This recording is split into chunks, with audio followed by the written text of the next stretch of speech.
నా previous video పాత వీడియోలో హ్యావ్ గురించి నేర్పించాను. హ్యావ్ అంటే మీనింగ్ ఏంటి, ఏ కాలంలో వాడతాం, ఏంటి దాని అర్థం, దాంట్లో సెంటెన్స్లు ఎలా చేయాలో నేర్పించాను. అంతగా మీరు అది చూసి ఉండలేదు అంటే దాన్ని చూసేసి ఈ వీడియోని కంటిన్యూ చేయండి. ఎందుకంటే ఈ వీడియోలో నేను నేర్పించేది ఇంకో పదం, దాని పేరు హ్యాస్. HAS has. హ్యాస్ అంటే మీనింగ్ ఏంటి, ఉంది అయిందా. దీన్ని ఉంది అని చెప్తానికి వాడతాము. దీన్నేమో ప్రెజెంట్ టెన్స్ అంటే ప్రస్తుతంలో వాడి పదం, ఇది ప్రెజెంట్ టెన్స్. ఇది ఎవరికి వాడచ్చు, ఏ సబ్జెక్ట్స్కి వాడచ్చు, మూడే. ఒకటి హీ, అతను, షీ ఆమె, ఇట్ అది లేదా ఇది. ఓకే, ఈ హీ అని బదులు పేరు కూడా వాడచ్చు. మనం ఎగ్జాంపుల్ రాస్తాను, సురేష్. She Suma. ఇట్ ఒక వస్తువు లేదా జంతువుకు వాడి ఇది పదం. ఇది రెండు తీసుకున్న ఎగ్జాంపుల్, ఒకటి కంప్యూటర్ అని వేస్తాను, ఇంకోటేమో ఒక జంతువు, కుక్క, డాగ్, ఇది వేస్తాను అనమాట.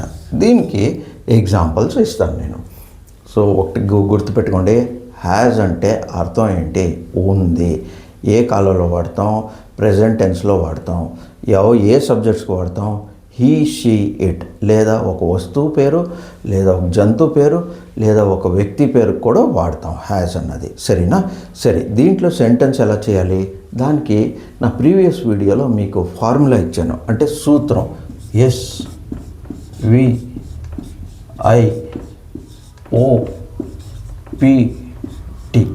ఇది మాట ఈ సూత్రం ప్రకారం దీన్ని రాసి చూద్దాం.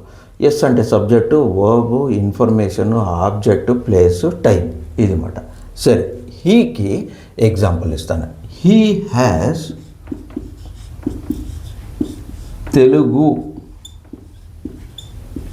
Class at 5 PM. అతనికి లేదా సురేష్కి తెలుగు క్లాస్ ఉంది 5 గంటలకి. చూడండి, మనం తెలుగులో ఎలాగన్నా వాడచ్చు, కానీ ఇంగ్లీష్లో అలా వాడటానికి కుదరదు. కరెక్ట్గా ఈ సూత్రమే ఫాలో చేయాలి. సబ్జెక్టే రావాలి, వర్బ్ రావాలి, ఇన్ఫర్మేషన్ రావాలి, ఆబ్జెక్ట్ రావాలి, తర్వాత టైం రావాలి. అందుకే SVIOPT గుర్తుపెట్టుకోండి. ఎప్పుడన్నా మీరు వాక్యం చేయాలంటే SVIOPT వాడండి. వాక్యంలో ఏమైనా తప్పు ఉందా అని తెలుసుకోవాలంటే SVIOPT గుర్తు చేసుకోండి. అక్కడే మీకు తెలుస్తుంది ఏం మిస్టేక్ చేశారో దాన్ని సరి చేసుకోవచ్చు. ఈ ఫార్ములా ప్రకారం ఇది చూడండి, సబ్జెక్ట్ వేసాను, వర్బ్ వేసాను, అన్నీ వేసాను. ఓకే, ఇప్పుడు చూడండి, దీనికి ఒక ఎగ్జాంపుల్ వేస్తాను. She has skill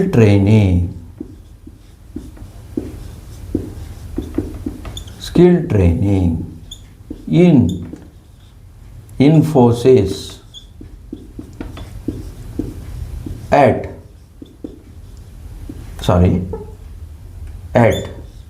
10 AM. చూడండి, షీ అన్నది సబ్జెక్ట్, హ్యాజ్ అన్నది వర్బ్, ఇన్ఫర్మేషన్ ఏమో స్కిల్, ఆబ్జెక్ట్ ఏమో ట్రైనింగ్, ఎక్కడ ప్లేస్ ఇన్ఫోసిస్లో, టైము 10 o'clock. చూడండి, అంతా వచ్చేసింది SVIOPT. అందుకే SVIOPT సూత్రం మీకు చాలా సింపుల్గా నేర్పించాను. ఇది జ్ఞాపకం పెట్టుకోండి. సో దీంట్లో చూడండి, అంతా అయిపోయింది. హ్యాజ్ అంటే ఉంది, ఏ వ్యక్తికి, హీ, షీ, ఇట్. ఇప్పుడు నేను ఇట్కి వాడుతాను. ఇట్ అంటే ఒక జంతువు లేదా ఒక వస్తువు. ఇప్పుడు వస్తువు కంప్యూటర్కి ఎలా వాడచ్చు. Computer has wireless mouse.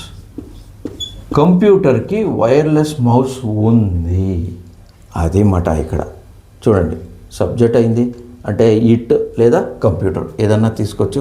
అయిందా? కంప్యూటర్ హ్యాస్ వర్బ్ అయింది, కంప్యూటర్ సబ్జెక్ట్ అయింది, వైర్లెస్ ఇన్ఫర్మేషన్ ఏముంది, మౌస్, ఇదే అయిందా. నెక్స్ట్ ఇక్కడే మనకి ప్లేసు టైం అవసరం లేదు కాబట్టి మనం వాడాం. అంతగా ఉంటే ఫస్ట్ ప్లేస్ వాడతాం, తర్వాత లాస్ట్లో టైం వాడతాం. అయిందా. ఇప్పుడు డాగ్ కుక్క. Dog has 4 legs. కుక్కకి 4 కాళ్ళు ఉంది. డాగ్ సబ్జెక్ట్, హ్యాజ్ వర్బ్, ఏముంది కాళ్ళు ఉంది, ఎన్ని 4 అంతే. సో ఒకటి జ్ఞాపకం పెట్టుకోండి, హ్యాజ్ అంటే ఉంది, హ్యావ్ అంటే ఏంటి చూడండి, నా వీడియో చూసుండకపోతే అయిందా, అది చూడండి, ఇది చూడండి, అప్పుడు మీకు అర్థమవుతుంది సబ్జెక్ట్ వర్బ్ అగ్రిమెంట్ అంటే ఏంటి. ఇదే గ్రామర్లో నేర్పిస్తే కొంచెం కన్ఫ్యూజన్ అవుతుంది, నేను నా స్టూడెంట్స్ చెప్పారు కాబట్టి సూత్రం మూలకం మీకు చెప్పించాను. ఒక వీడియోకి ఒక కాన్సెప్ట్, అన్ని కాన్సెప్ట్లు ఒక 4-5 కాన్సెప్ట్లు ఒకే వీడియోలో చెప్పేస్తే మీకు కన్ఫ్యూజన్ అవుతుంది అని ఇక్కడికే ఆపుతున్నాను.